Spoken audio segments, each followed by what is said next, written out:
Hi, and welcome back to my channel. I am Dennis, and this is my March bullet journal plan with me video. If you haven't seen the thumbnail, obviously, it seems like my journal's theme for this month is dice. It's actually based off of one of my favorite games to play with my friends, Dungeons and Dragons. I wish I had my player handbook because it's really cool with Dungeons and Dragons on it, but it's not. This is my DM guide for my current campaign.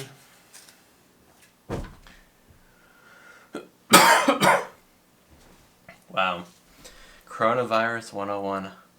I think I have it. No, I don't.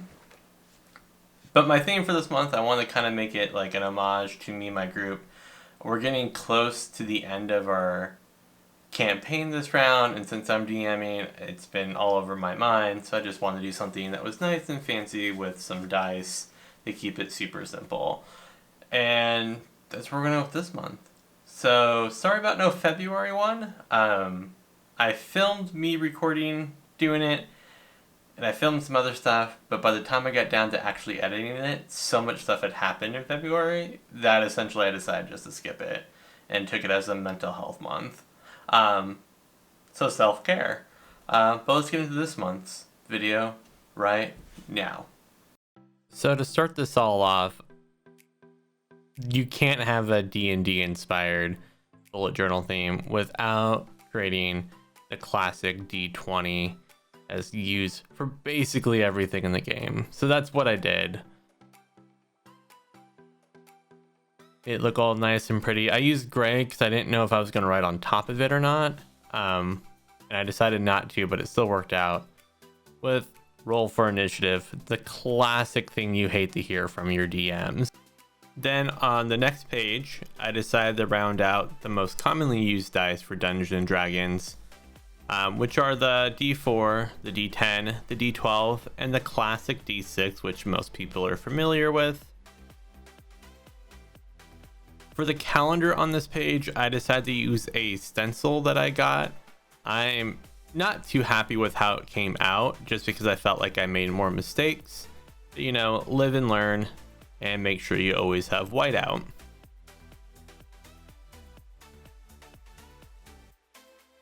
And then I added another dice up in the corner after thinking about it, just because there was too much white space for me. And then to add the dates, I went over the black squares with my white jelly pen to kind of make it a whole round out actual calendar.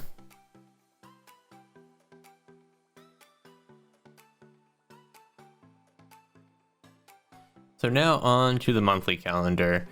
I decided to do something different this month. I separated the weeks by one space just because I eventually wanted to do a drop shadow on all of them. Plus it gave me a little bit something different for the month of March.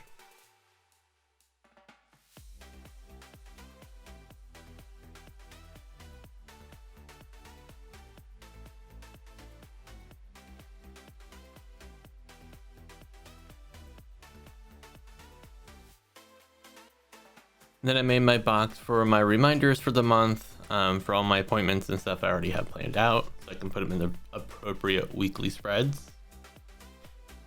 I added some different colored dice at the bottom and kind of add that little flair and to make it different and unique.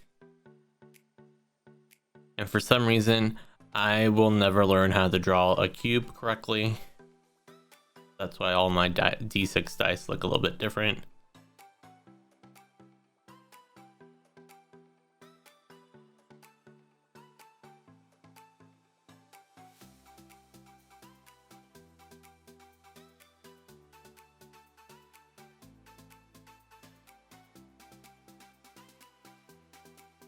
And I highlighted my paydays just as a reminder for myself.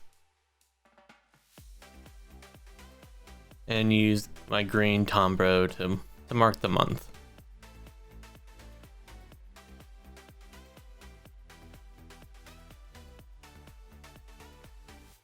I then used a lighter green to do the drop shadows to kind of add something to make this page slightly pop a little bit more.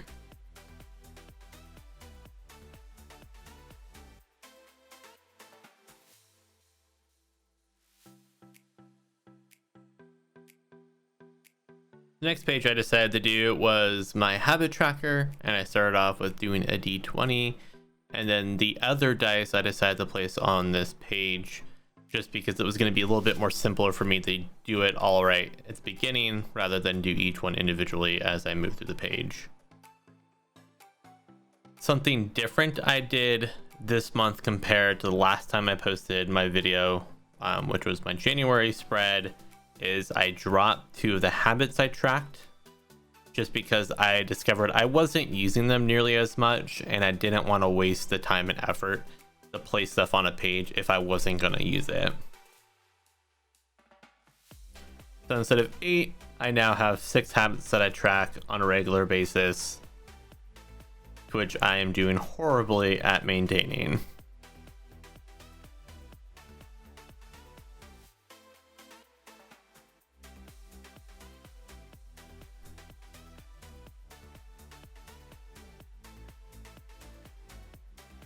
And the habits I'm really focusing on are going to the gym, self-care, bed at 11, waking up at 6, journaling every day, and not spending money, as I'm trying to live more in a debt-free life right now.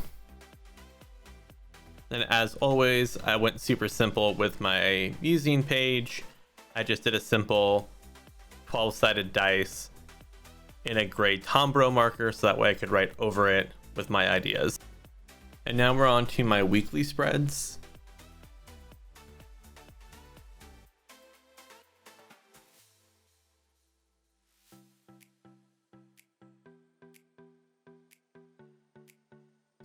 I decided to use the whole page for all of it and get rid of my mini calendar for this month just because I wanted to do something different, and I knew this month I had more stuff planned each day, so I needed the extra space.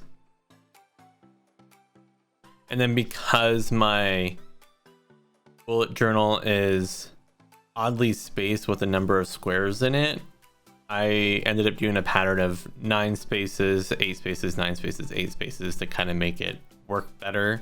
That way nothing had too many and there weren't many gaps around. And to keep it simplistic, because I used the entire page, I went through with my gray Tombro and added just a single dice on each page, and then the dice will change each week as I move forward in the month. And there you have it, my bullet journal for the month of March. I think this kind of came out a lot better than I expected it to. So in my eyes, I experimented with some stuff and it worked out for the better for me. So hope you guys enjoyed. Don't forget to give this a thumbs up and subscribe. See you next month.